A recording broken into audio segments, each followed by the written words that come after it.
আন্দোলনকে এভাবে প্রতিহত করাটা কি আপনার কাছে যৌক্তিক মনে হয় কিনা? কোন আন্দোলনকে? শিক্ষার্থীদের দাবি যেটা দমন পীড়ন, এটা তো আপনি কালকে যে সাইদ যে ছেলেটা ছিল, যে ছবিটা, রংপুরের ছেলেটা, ও নিরস্ত্র একটা ছেলে। আপনি স্টুডেন্টদের উপরে গুলি চালাতে পারেন? আপনি ছাত্রদের উপরে, নিরস্ত্র ছাত্রদের উপরে কোনো অবস্থাতে আপনি গুলি চালাতে পারেন?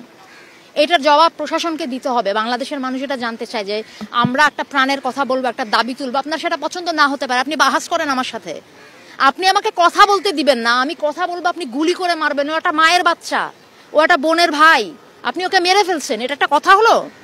এটা কিছু হলো? এইটাকে আপনি বলবেন? এইটাকে আপনি স্বাধীনতা বলবেন? আমি কিভাবে আপনি কি এখানে আপনি এই প্রশ্ন তুলবেন যে রাজাকার নাকি কি? এগুলি হচ্ছে আপনারা বহুদিন ধরে এই কার্ড খেলে যাচ্ছেন, মুক্তিযুদ্ধ আর কি।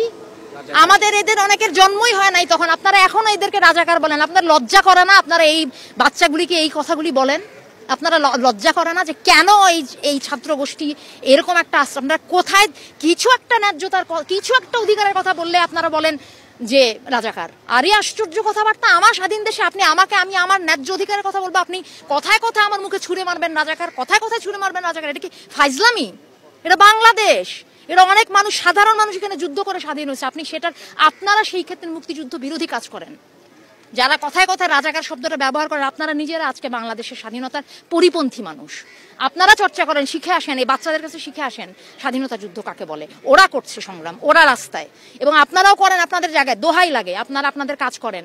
শিক্ষার্থীদের সাথে আমি সম্পূর্ণ একাত্ম। শিক্ষার্থী শুধু না, বাংলাদেশের মানুষের কথা শুনতে হবে আপনাকে। এখানে অনেক ঘটনা ঘটে যাচ্ছে। এটা এইখানে আপনি সেই মুক্তিযুদ্ধ আর রাজাকার নিয়ে পড়ে আছেন, এটা এখানে মানুষের প্রাণের কথা শুনেন। রিক্সাওয়ালারা কয়েকদিন আগে 400 টাকা হলো মরিচের কেজি, সেটা নিয়ে শুনেন। কুড়িগ্রামে বন্যা হচ্ছে, সেটা শুনেন।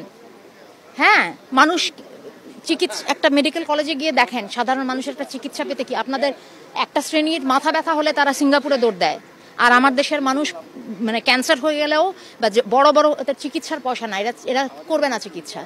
আপনি কি বলেন এটাকে? এটা কি স্বর্গরাজ্য? এটা কি সত্যি তাই এরকম? এটা বাংলাদেশ?